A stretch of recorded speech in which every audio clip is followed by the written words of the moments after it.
Hey, Slick Talkers, thank you so much for tuning into this podcast. And I know that if you love this show, you'll also love my morning show called Good Morning Hospitality with my co hosts Michael Golden and Brandy Canali, as we spend 30 minutes every Monday morning to dive into the industry's top latest news and trending topics. So go check it out on wherever you find your podcasts at Good Morning Hospitality. And you can live stream with us on Monday mornings on LinkedIn, Twitter, Facebook, and of course, YouTube. Now, I hope you enjoy this episode.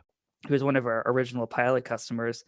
They operate over 100 homes in 6 markets, and they've had a lot of success, especially pre-pandemic, I'd say, because people were more willing to travel to different destinations because they operate in New Orleans, Savannah, Austin, Texas is a market they launched, Scottsdale. So they've emailed their, hey, you stayed with us in Boston or you stayed with us in Savannah. We just launched Scottsdale. Look at our amazing homes here. And people love their experience because their brand's all about large homes for adult groups. So they have lists of, the 8-10 friends that stayed in this home. They email out. They get a lot of bookings for their new destination because people are like, hey, I love the heirloom home in Savannah. I'm going to stay at the heirloom home in Scottsdale. So you can really be any size and have success with direct bookings because it's so easy to launch a direct booking website these days.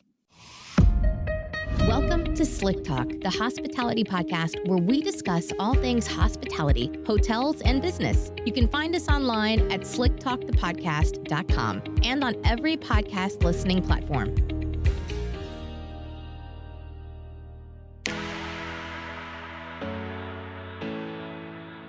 Staring down the barrel of a 60% permanent closure rate, it's time to fix what's broken.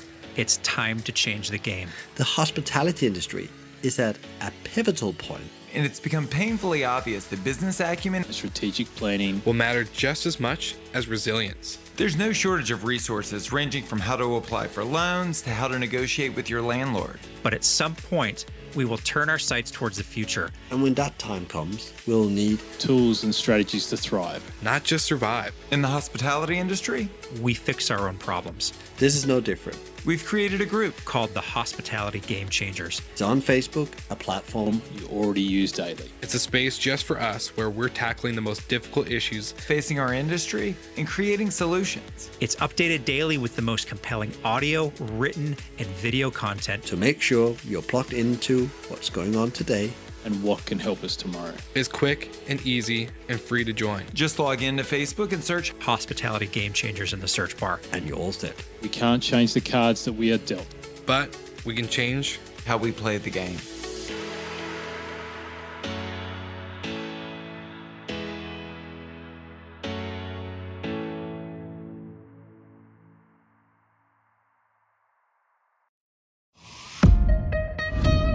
He's kind of like the Joe Rogan of the hospitality industry right now.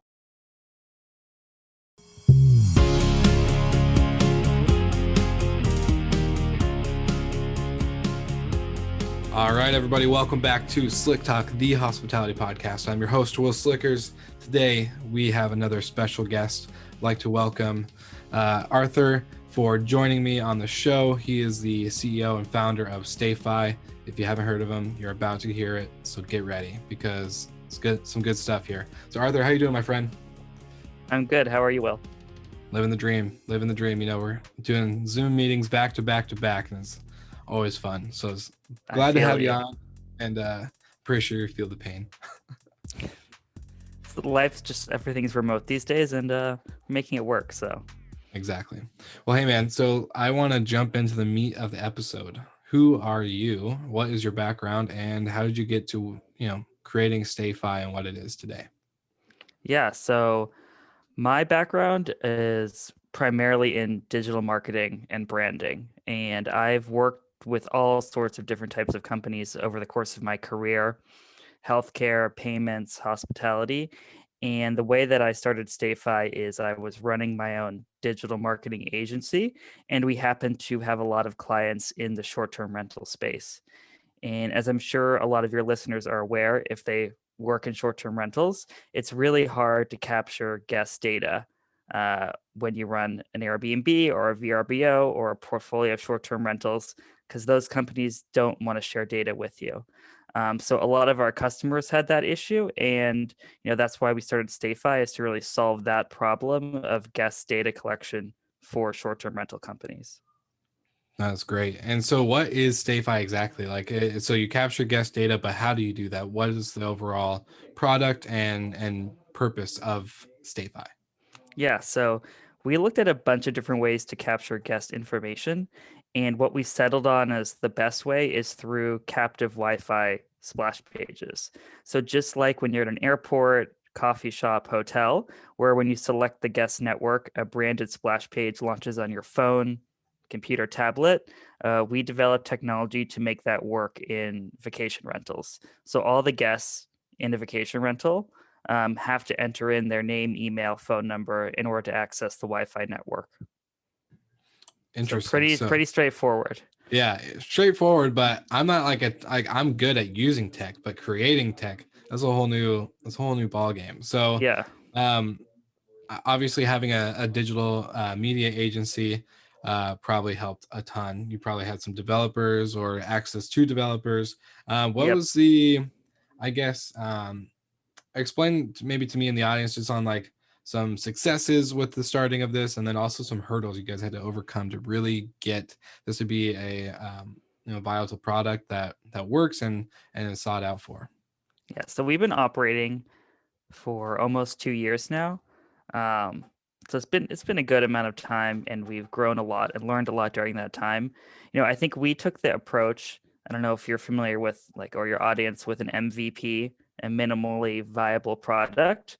So whenever you're starting or at least my philosophy is when you're starting a technology or software business, you need to identify what is the core set of features that allow me to bring this product to market and sell it. So, for us, that was a very simple captive guest portal that we would create for customers ourselves. And, we found a technology partner in the Wi-Fi hardware space, an initial one that we partnered with, although now we've changed that. So we've learned a lot. But so, we had some pilot customers that we had been working with. They agreed they wanted us to develop the solution for them. So we kind of had customers pre-baked. And so we developed what we would consider the MVP version for those few customers.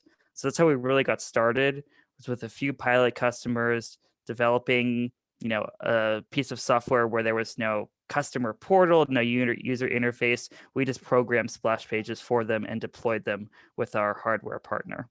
And then as time goes on, you add more features, you develop more things to make it user friendly, and kind of the product keeps growing from there iteratively. Yeah. Well, and so this is actually a device too. It's not just a splash page. You actually have to plug in a legit like router and other things like that. Yeah, so the device is called an access point. And we kind of think of it as you have the most vacation rentals, 95%, they're going to have a router from a internet service provider, Comcast, whoever it happens to be where you're located. And those have 4 ports typically on the back. And you just plug our device into the back of the router. And you can think of it as broadcasting a parallel guest network in the home. So a lot of our rental managers, they are managing homes for homeowners. So homeowners have their own Wi-Fi setup. They might have TVs, door locks, whatever it takes to run the vacation rental. You can think of our device and our network as just running in parallel separately. And it's just something that you tell guests to use during the stay. And then it will give them all those splash page features and data collection that our customers want. No, awesome. And so is this really for the overall independent? Because you guys specifically target vacation rentals, right? No hotels, no Yeah. restaurants. Um, so is this specifically for whole home rental operators, or can this be used in multifamily cases as well?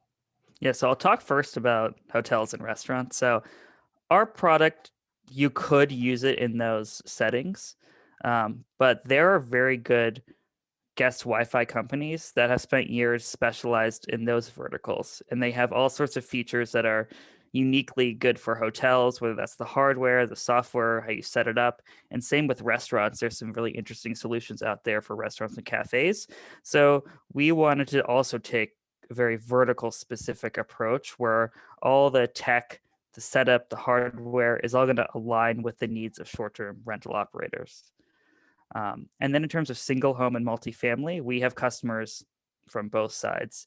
And one of the nice things about the hardware we use is it's a mesh network. So all the access points in the network know how to talk to each other. So if you're operating multifamily, all the access points will mesh automatically and create a building-wide network, not just networks in the individual units. There's all sorts of nifty things you can do to save on Wi-Fi costs, internet costs when you have a multifamily structure that we've helped our customers achieve. Yeah. So like the Saunders of the world can not have to worry about having one in every single room. It can be literally spread out throughout the property and still collect the same data as if it were. Yeah, the good thing for master lease companies is a lot of them are paying the internet costs, Mhm. unlike in a homeowner setting, where the homeowners, each one has their own subscription plan with the ISP. So if you think about a building with 5 or 10 units, you can actually you would want to still place an access point in every unit, but you only would pay for internet in half of them. And half of them would repeat the signal automatically by meshing with the next door unit. So a lot of our master lease customers have success cutting their internet expenditure by 30 to 50%, just depending on how the building or set of townhomes even is set up. Yeah. No, that's a really good point. It's important to capture data, but you also got to make sure you're running at a profitable cost too. Yeah. So, no, and I think this is going to be an obvious answer to the question, and some of the audience members will probably be like, "Okay, I already kind of got that point." But why is it so important to capture this guest data? Because I don't. I know you and I are both big advocates of the book direct movement and Yep. getting able to control how you operate your business versus letting an OTA really run the rodeo or whatever you want to call it, run the show. So let's kind of talk about like why this solution really goes into that movement of booking direct and what to do with guest data that you do collect. Yeah. So I'd say what we see and what our customers see is they already have the experience of seeing people book with them multiple times through an OTA. So they know in their gut there is repeat customer behavior, but they don't have a lot of control over it. And the other thing is they know there's always a risk. Next time this customer comes back to this destination and they go on an OTA, maybe they'll book with me, maybe they'll book with my competitor, and I don't really have any insight into that process. So it's vital for short-term rental operators to know who all their guests are and to collect that information. And we're going even one step further because the OTA, whoever it is, they know who the booker is. They know their email, phone number. Um, they don't want to share it with the rental operator, obviously, because they view that person as their customer, but they don't even know who the other 5, 6, 10 guests are staying in the property. So we're really the first solution that automates the collection of the entire guest party's data. And then we can talk more about all the different things you can do with that information.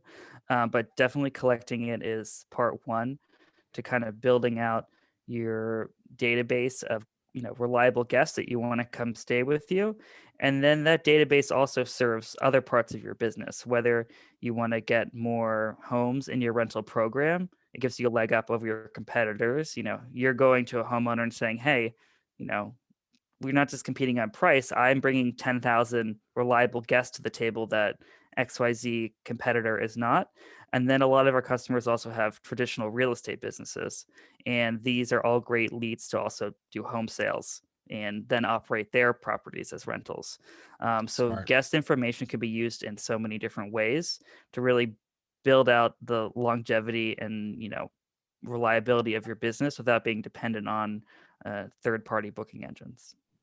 Yeah, and I'll say I think we gotten too reliant on automating our business in the short-term rental industry. So we automate, we're getting bookings, we're relying on all these OTAs, but we're not really doing anything with the data. We're not executing, we're not thinking like a hotel does, right?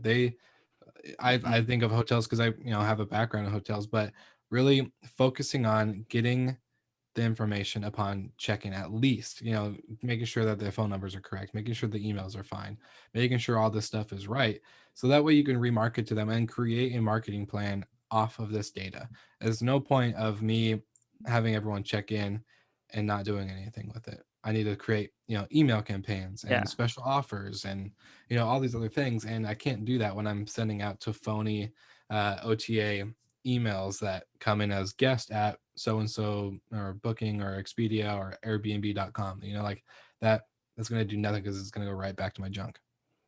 Yeah, and I think people need to take a step back and just think about, why do you want an independent brand, right? Like, I see operators that they just use, one or two OTAs, and they don't have a brand or a direct booking website.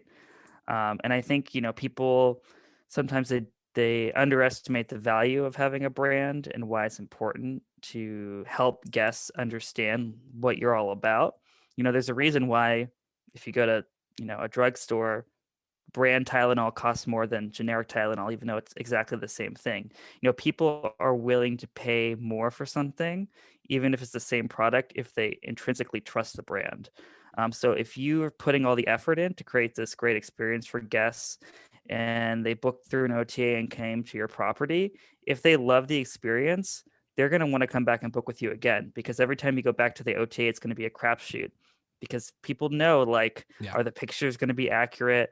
Are the reviews legit? But once they know you, they love the experience and the destination, next time they come back, they're going to want to guarantee that they're going to get that same experience. And plus for them is they don't have to pay OTA fees, which, are going to shift between the booker and the management company. I mean, like, there's going to be a big percentage taken out. As we They're going to keep moving it Yeah. between different sides. It's going to change. But it's definitely advantageous to every party when you get the direct booking.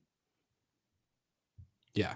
And I was gonna say I'm guilty of that. I buy Advil over any other ibuprofen or anything else. Like, so that's just, brand is underestimated in the vacation rental industry. Can you kind of dive into what your customers have seen with the benefits and perks of actually focusing on this shift instead of relying on OTAs, but really creating a personal brand with their company, whether it's one or multiple properties?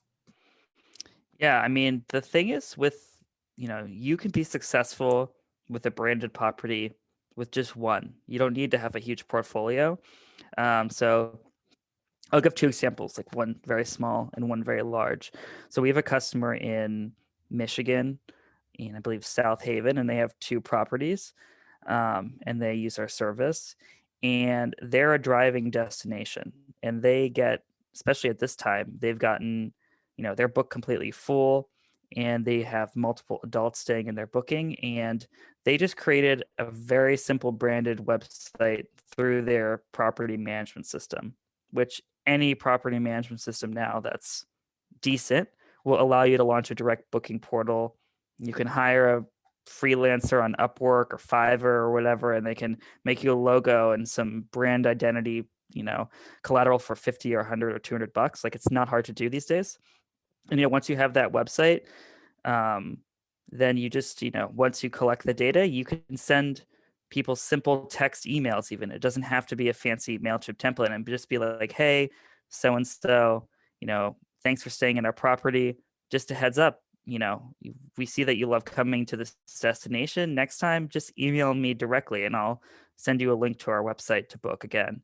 And, they've already seen a considerable number of conversions from people that, even during the stay, have emailed them back and said, hey, I want to book this house again because I love it, and I don't want to risk going back to XYZ OTA and booking a whatever home, where I'm not sure exactly what I'm going to get.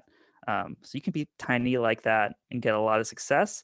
And then, another example is one of our first customers, Heirloom, who is one of our original pilot customers.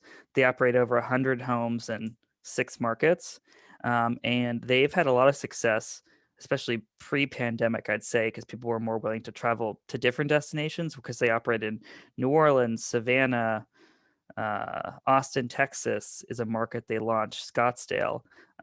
So they've emailed their, hey, you stayed with us in Boston, or you stayed with us in Savannah. We just launched Scottsdale. Look at our amazing homes here. And people love their experience because their brand's all about large homes for adult groups. So they have lists of, the 8-10 friends that stayed in this home. They email out, they get a lot of bookings for their new destination because people are like, hey, I love the heirloom home in Savannah. I'm going to stay at the heirloom home in Scottsdale. So you can really be any size and have success with direct bookings because it's so easy to launch a direct booking website these days. Yeah, and I want to make a comment. Is that Mike and Melissa that have the Yes. South Haven? Yeah, Yeah. I know Mike and Melissa. They're great, and yeah, so that's great. That's too funny. Small world, world. This industry is. Well, yeah, and I think, like you said, you just make a good point. People are gonna trust that brand when you go to the grocery store. The Tylenol that's branded versus the non, they're gonna most likely, I would say 8 times out of 10, they're gonna go with that versus the non-brand and the non-loyal. Especially these are big purchases. It's not just price is really important. A lot of, OTAs make it very price driven, but like if you're booking a house for your family or your group of friends, it's a big thing to commit to like 5 days staying somewhere. So if you know the company, know they do a good job, you're going to want to book with them again. So, if you're confident about your brand and your guest experience, then, there's no reason why you wouldn't want to push direct bookings because you're going to have people that want to come stay with you again, and you just make it easier for them. And often through some OTAs less expensive if there's not a bunch of fees tacked on from the OTA as well. Yeah, agreed. And this is going to be the biggest shift I think we're going to see, especially with COVID, is that a lot of things happened in April and in March with OTAs and cancellations and bookings, and a lot of it was a nightmare. It was a nightmare for a lot of hosts and a lot of managers. I think now, hopefully, during this time and after this time, we'll see this to be a continuing trend of people really taking control of that business, because at the end of the day, this is what's going to sustain the industry, in my opinion. But obviously, I'm not with a big OTA, so even for our customers that have, like, we have a customer that she just went off OTAs because right now there's so much demand. She's 100% direct, but she knows that when things change and there's hotels are more competitive again, she'll be back in OTAs. And so they're always going to be a part of the mix. Think about hotels. They have loyalty programs. They're in OTAs. They're really segmenting for different customers with how they do pricing.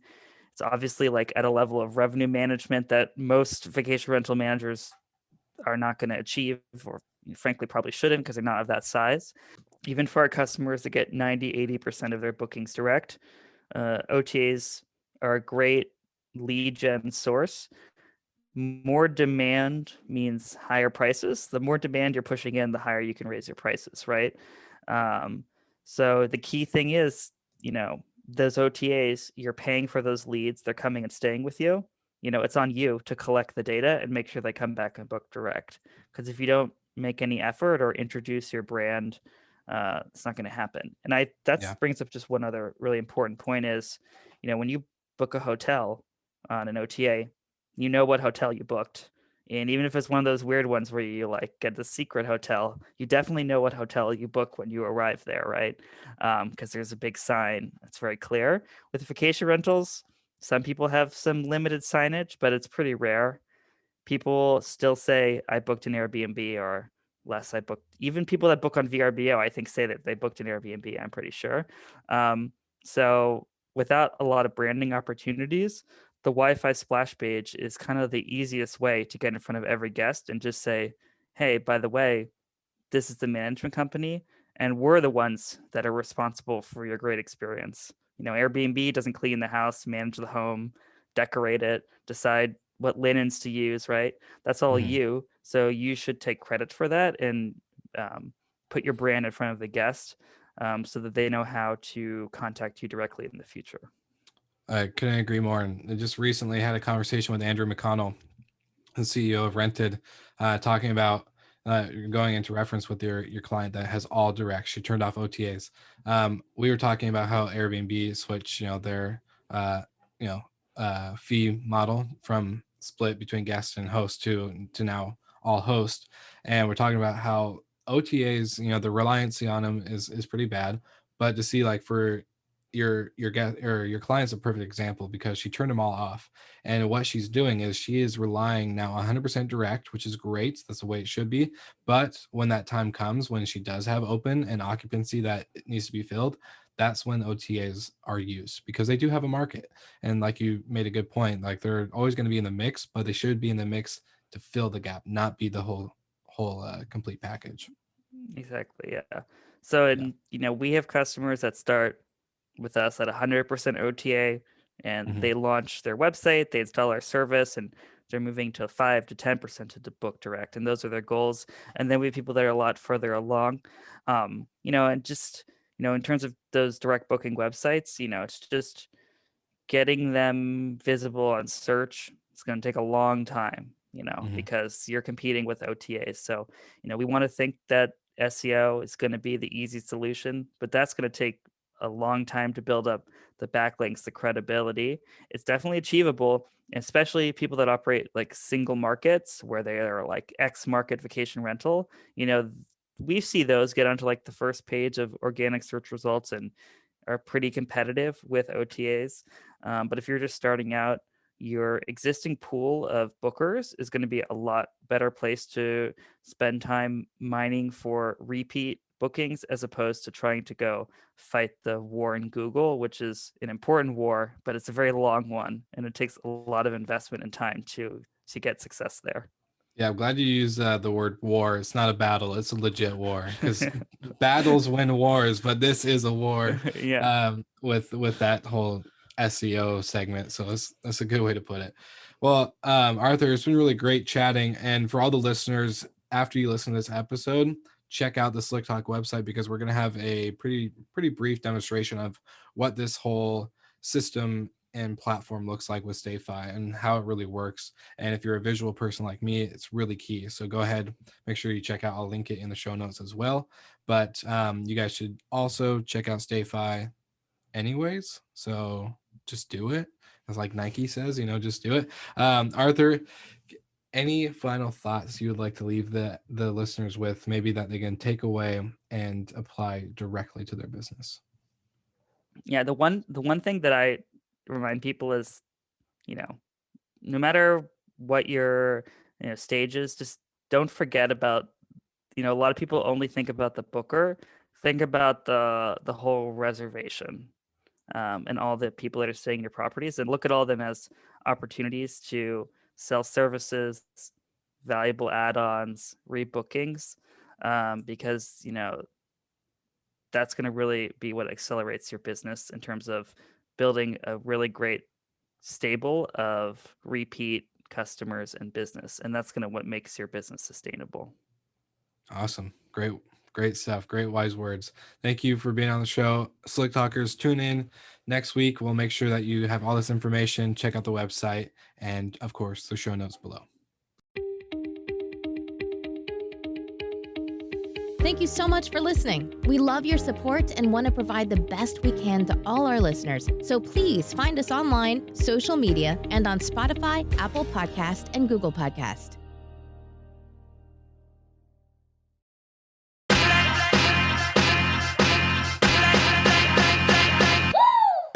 What's up, everybody? If you've gotten this far into the episode of Slick Talk, the Hospitality Podcast, then you are amazing, and thank you so much for tuning in. We want to send you two places really quickly. If you can, check out the show notes and click the hospitality.fm link. Check out all of our other shows on the podcast network. And don't forget, if you have someone that you want to hear on the podcast, then fill out the guest fill out form so that way we can get them on the show. Thank you so much for tuning in, and I hope you enjoy another episode of Slick Talk, the Hospitality Podcast.